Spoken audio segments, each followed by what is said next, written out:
오늘 우리에게 주신 하나님의 말씀은 마가복음 1장 1절에서 8절입니다. 마가복음 1장 1절에서 8절 한 절씩 교독하겠습니다. 하나님의 아들 예수 그리스도의 복음의 시작이라.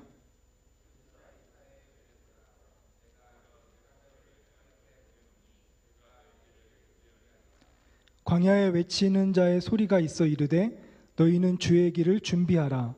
그의 오실 길을 곧게 하라. 기록된 것과 같이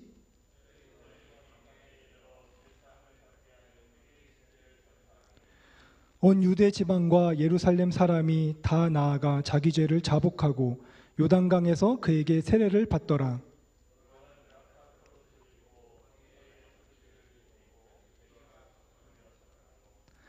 그가 전파하여 이르되 나보다 능력 많으신 이가 내 뒤에 오시나니 나는 굽혀 그의 신발끈을 풀기도 감당하지 못하겠노라. 나는 너희에게 물로 세례를 베풀었거니와 그는 너희에게 성령으로 세례를 베푸시리라. 아멘. 시간 담임 목사님 나오셔서 길을 닦는 사람이라는 제목으로 하나님 말씀 전해주시겠습니다.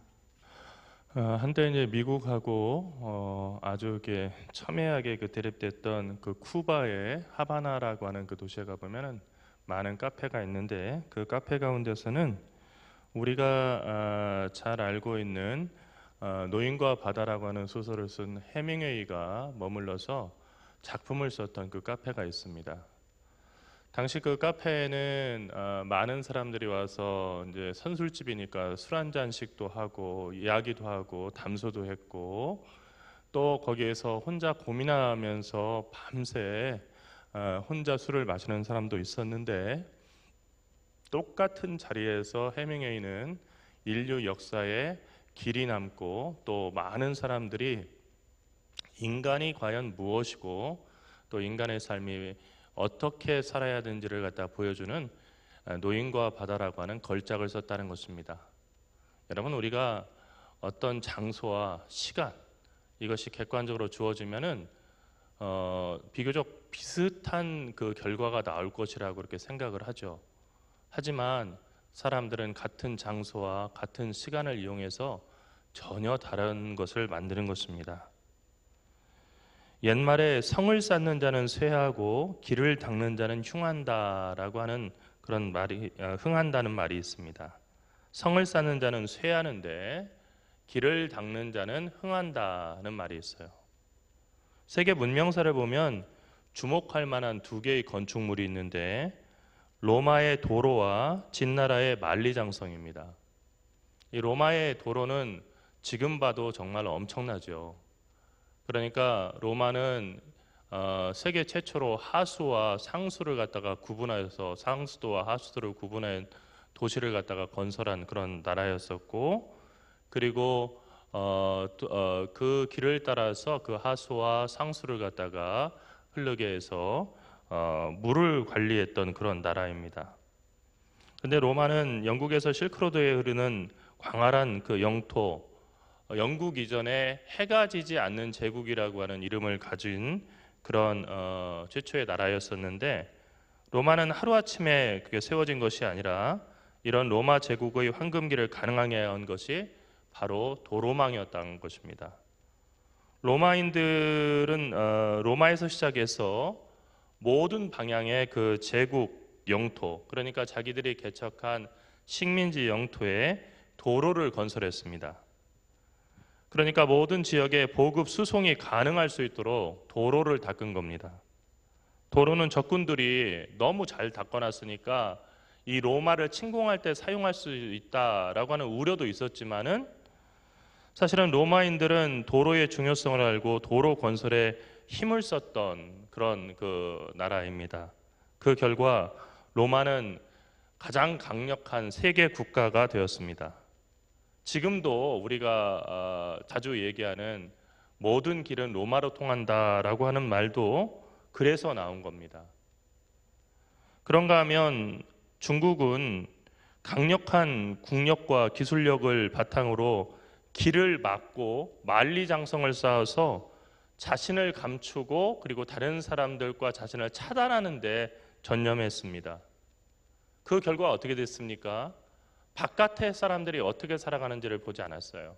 나 외에 다른 사람들은 다 동이, 이렇게 해서 동쪽에 있는 오랑캐, 다 오랑캐라고 봤어요. 중국, 내가 세상의 중심이다. 그리고 내가 최고다. 그리고 나보다 더 나은 것은 없다 하는 그런 생각을 갖게 됐습니다. 그 결과 폐쇄적이고 배타적이면서 자신이 최고인 줄 착각하는, 아무 근거 없는 자신감을 가진 그런 나라가 되게 된 겁니다. 결국 모든 이들의 적이 되는 길을 선택한 거죠. 사실 우리는 성을 쌓는 그 방법으로 우리의 인생을 살아갈 수도 있고, 길을 닦는 방법으로 인생을 살아갈 수도 있어요. 여러분, 공부를 하다 보면은 실력차라고 하는 것이 항상 나타납니다. 그 실력차를 어떻게 받아들일 거냐는 거예요. 차이가 났다. 참 우리가 실력차가 좋은 쪽으로 나타나서 내가 다른 사람보다 실력이 좋게 나타났다. 이건 뭐 부담도 없고 너무 기쁜 일이죠. 그런데 열심히 노력하는데 내 실력이 다른 사람보다 낫지 않은 것으로 나타날 때 우리는 여러 가지 방법들을 취하게 돼요. 첫 번째 방법은 가장 건강한 방법인데 어떤 거냐면요, 내 부족한 것을 메꾸기 위해서 순간순간 최선의 노력을 다하는 거예요. 그러려고 하면은 단기 목표만 있어서는 안 되고요, 목적이 있어야 돼요. 내가 공부하는 목적이 뭐냐, 이게 분명하지 않으면은 사실은 이렇게 공부에 전념할 수 없어요. 근데 우리는 그 목적을 혼동해요. 어떻게 혼동하죠? 공부 잘하면 월급이 몇 배가 돼. 보통 사람들의, 친구들의 몇 배 월급을 받을 수 있고, 스포츠카, 뭐 고급 외제 스포츠카도 마음껏 탈 수 있고, 좋은 집에 살 수 있고, 취미생활 다 할 수 있고, 내가 갖고 싶은 거 다 살 수 있어. 그러니까 공부 열심히 해야 돼. 근데 그렇게 하는 이유가 뭐야 하고 생각해 보면, 내가 편하게 쉬고, 그리고 내가 하고 싶은 거 하려고. 그런데 그렇게 보면은 지금도 나는 하고 싶은 거 다 할 수 있는데, 나 그냥 쉬고 싶으면 쉬고 그렇게 할 수 있는데, 굳이 내가 그냥 죽으라고 공부해가지고 결국은 쉬자는 건데 지금도 나는 쉬고 있는데 그럴 필요가 있을까? 이게 혼동이 생기죠. 왜 그럴까 하면은요, 목표와 목적을 착각해서 그런 거예요. 이것은 잘된 목표든 잘못된 목표든 그냥 목표예요, 목표. 내가 이제 좋은 대학에 가서 좋은 그 직장에 가고, 근데 그래서 어쩌다는 거냐? 그러니까 인생에서 제일 중요한 그 질문은 so what이에요. 나 공부 열심히 한다. So what? 그래서 뭘 하려고 하는 건데? 어떻게 될 건데? So what? 이라고 하는 그 질문을 던지지 않으면요, 우리는 자꾸 목표와 목적을 헷갈리게 돼요. 근데 여러분, 인생의 목적은 여러분들이 세례를 받고 견신례를 받을 때 켈빈이 얘기했던 바와 같아요. 하나님을 영화롭게 하는 거예요. 하나님을 나는 잘 알지 못하는데 그렇게 생각하는 사람이 있을 수 있어요. 그래서 내 인생은 내 것이 아닌가 생각할 수 있는데, 사실 내 인생은 내 것이라고 생각하는 그 순간 참 두려워지죠. 되게 불안해지죠. 왜냐하면 내가 통제할 수 없는 영역이 있기 때문이에요. 그래서 정말로 인생을 의미 있게 살아가기 위해서는 목적이 분명하게 사는 것이 가장 중요한데, 그것은 뭐냐면 최종적인 목적이에요. 내 인생을 다 마감했을 때 하나님께서 너 인생 잘 살았다라고 얘기할 수 있는 인생의 그 사명을 발견하고 사명을 위해서 살아가느냐, 그렇지 않으냐.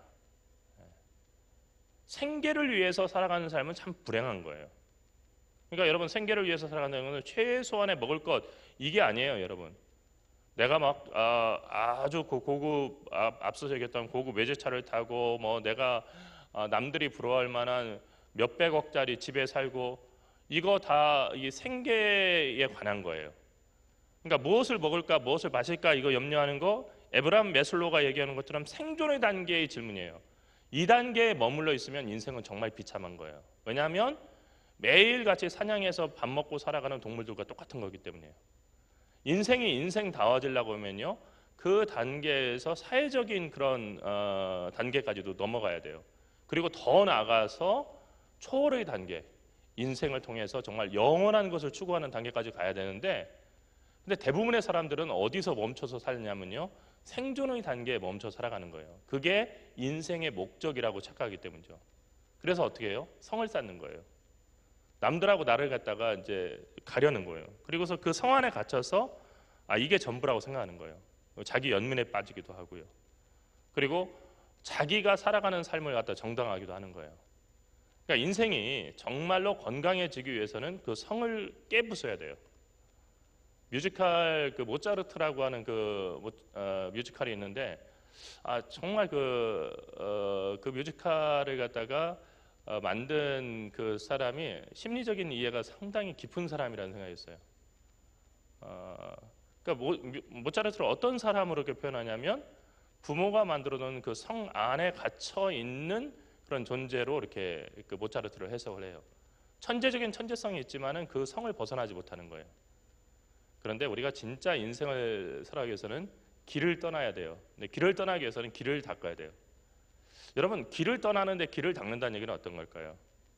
그러니까 우리 인생의 길이 이렇게 해서 이렇게 가면 된다라고 길이 보이는 것 같아요. 다 여러분들이 아마 유치원 때부터 지금까지 그냥 그 길은 다 분명히 있다는 얘기를 많이 들었을 텐데 실제로 길은 걸어가는 사람에 의해서 만들어지는 거예요. 그것은 마치 눈이 내렸을 때 처음 그 눈밭을 걷는 사람에 의해서 길이 나는 것처럼 사실은 길은 정해져 있는 것이 아니고 목적을 아는 사람에 의해서 길은 닦아지고 그리고 길은 만들어지는 거예요. 예수님을 구주로 영접하기 전에 모든 사람들은 옛사람에 속한 사람들이었죠. 여러분과 저도 역시 마찬가지예요. 옛사람은 하나님과 사이에 담을 쌓는 일에 전념하는 사람이었어요. 성을 쌓는 사람들이었죠. 그 담은 죄의 담이었어요. 그렇게 해서 하나님과 우리 사이에 그 길이 끊어지게 만들었고 그리고 하나님의 그 뜻이 우리들에게 전달되지 않기를 바랬어요. 그리고 우리가 생각하는 대로 살면서 이것이 삶이라고 생각하고 그렇게 착각하고 살아간 거죠. 그런데 이런 단절된 우리와 하나님 사이를 연결하기 위해서 오신 분이 있는데 그분이 바로 우리의 길이 되신 예수님이에요. 그분이 바로 하나님의 아들 예수님이었다는 거예요. 예수님께서 나는 길이요 진리요 생명이니 라고 이렇게 말씀하신 것, 이것은 우연이 아니에요. 예수님의 사역과 예수님의 존재가 무엇인지를 우리에게 보여주는 거죠. 예수님은 우리의 길이 되기 위해서 오셨어요. 그런데 오늘 읽은 말씀에서 마가는 구약의 이사야 선지자의 말씀을 인용하면서 놀라운 말을 우리에게 전합니다. 그것은 바로 길이신 주님께서 세상에 오시기 위해서는 우리가 오실 그분의 길을 마련하고 오실 그 길을 곧게 해야 한다는 거예요. 세상의 길이 바로 예수님이신데 그 길로 하나님께 가야 되는데 그 길이 오기 위해서는 또 길을 닦아야 된대요. 이게 무슨 얘기입니까? 하는 얘기를 할 수가 있어요. 저는 이제 그 생각을 해봤어요. 여러분 전차 아시죠? 전차, 탱크라고 부르는.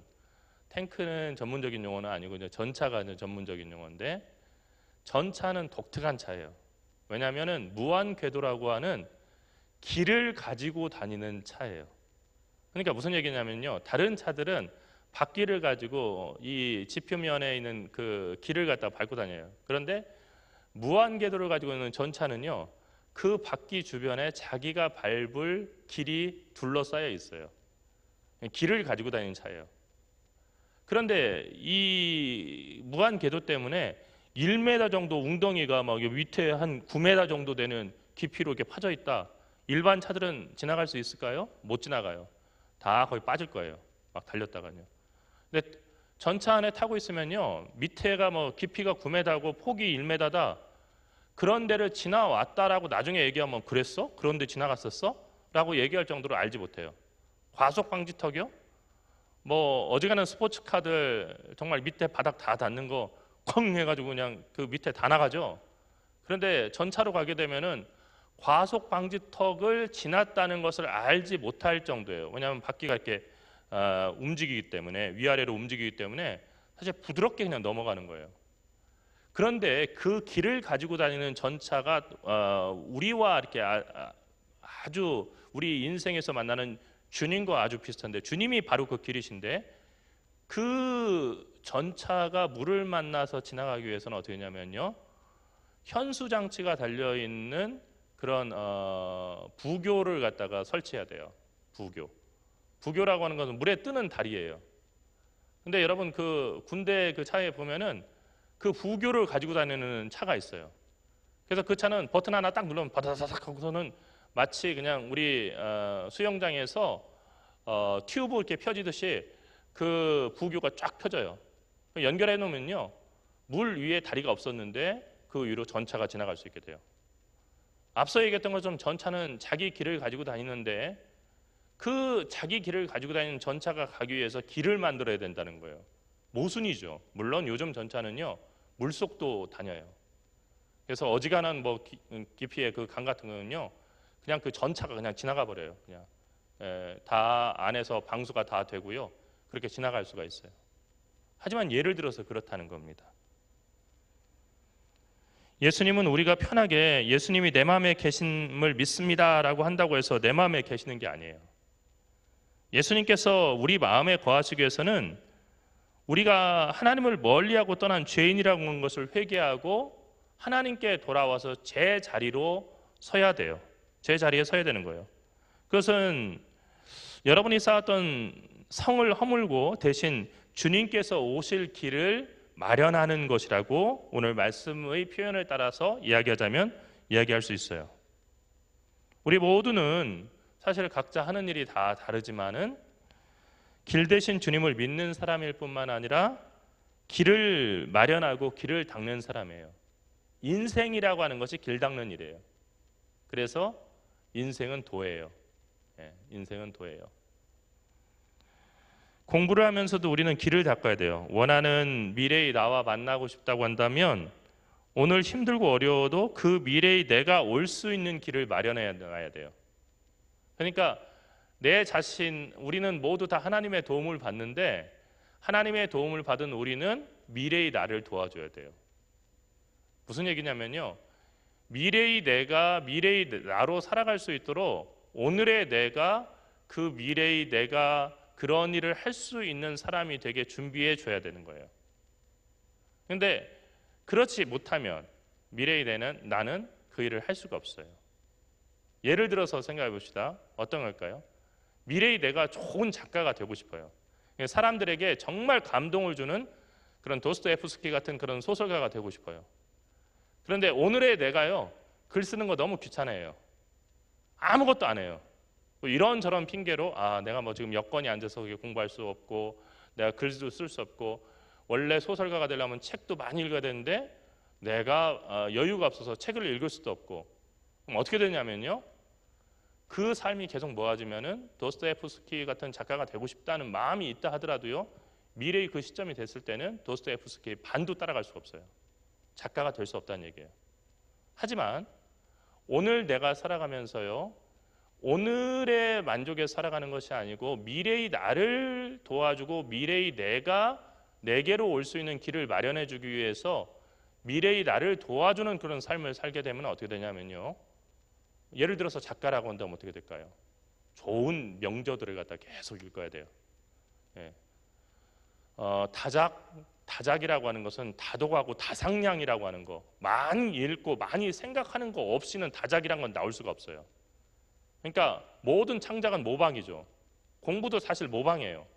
미리 보고 그리고 그 사람이 얘기했던 걸 기억해 놨다가 그것을 응용하고 하는 것이 다 수학이고 영어고 국어 아닙니까? 그런 거예요. 그래서 미래의 내가 그 일을 할 수 있도록 도와줘야 되는데 그것이 바로 오늘의 나의 역할이라는 거죠. 우리가 아무리 멋진 미래를 꿈꾼다고 해도 그 미래를 살기 위해서 필요한 길을 닦지 않는다고 한다면 그 미래를 살아갈 수가 없어요. 어찌 보면 여러분은 매일 그리고 순간순간 미래의 자신을 만날 준비를 하는 사람이에요. 어떤 방향으로 어떤 정성으로 길을 닦는가에 따라서 여러분이 만날 미래의 여러분 자신은 전혀 다른 사람이 되어 있을 거예요. 그런 의미에서 여러분은 모두 다 타임머신을 가지고 다니는 거예요. 타임머신에 관한 영화가 참 많죠. 지금도 많고 우리나라 드라마에서도 많아요. 왜 많을까 하고 생각해 보면 사람들은 과거로 돌아가서 자기의 삶을 바꾸고 싶어 하고요, 그리고 미래의 내가 어떤 모습으로 살아간지를 미리 보고 그걸 깨닫고 싶어 하는 그런 본능이 있어요. 안 되죠. 그런데 제가 오래전 그 봤던 영화 가운데서 그 타임머신에 관한 그런 건데, 핵전쟁 이후의 그 시대까지 그 타임머신을 가지고 갔는데, 그 시대는 보니까 사람들은 거의 다 전멸하고 흡혈귀처럼 변해버린 그런 존재들이 살고 있어요. 그런데 그 두목쯤 되는 사람네 집에 이렇게 가가지고 이런저런 이야기를, 신문을 봤는데 그 사람이 그런 얘기를 해요. 아주 철학적인 얘기를 해요. 회중 시계들이 여기 막 있는데요. 사람들은 타임머신을 개발하려고 상당히 그 애를 쓰는데 자신이 이미 타임머신을 가지고 있다는 사실을 알지 못한대요. 그러면서 이렇게 보여주는 거예요. 이 모든 것이 타임머신이라고. 근데 그 타임머신이라는 게 뭐냐면요, 소형 타임머신이 아니고 그냥 일반 시계예요, 시계. 자기가 이렇게 보고 있는 이 시간들이 바로 타임머신이라고 하는 것을 알지 못한다. 미래의 내가 어떤 모습으로 살아가기를 원한다고 한다면 현재의 시간을 보면서 내가 어떻게 가야겠구나 생각을 해야 되는데, 사람들이 그러지 못한다는 거예요. 우리는 모두 길 대신 주님을 따라 살고, 또한 그 주님 안에서 주님이 오실 길을 닫고 거기에다 더 미래의 자신이 올 길을 닦는 사람입니다. 항상 주님께 여러분의 미래를 맡기고 그분의 뜻을 물으십시오. 그리고 최선을 다해서 길을 닦으십시오. 포기하지 마십시오. 지금 힘드니까 어쩔 수 없어 라고 하지 마십시오. 여러분 너무 젊어요. 그리고 지금 어떻게 길을 닦냐에 따라서 여러분이 미래에서 만날 여러분은 전혀 다른 사람이 되어 있을 수 있어요. 그 길은 하나님에 대한 믿음과 간절함으로 닦아지는 거예요. 여러분이 인생을 마감하는 날 어떤 모습으로 세상을 떠날지를 먼저 마음속에다가 분명히 그려보는 게 참 중요해요.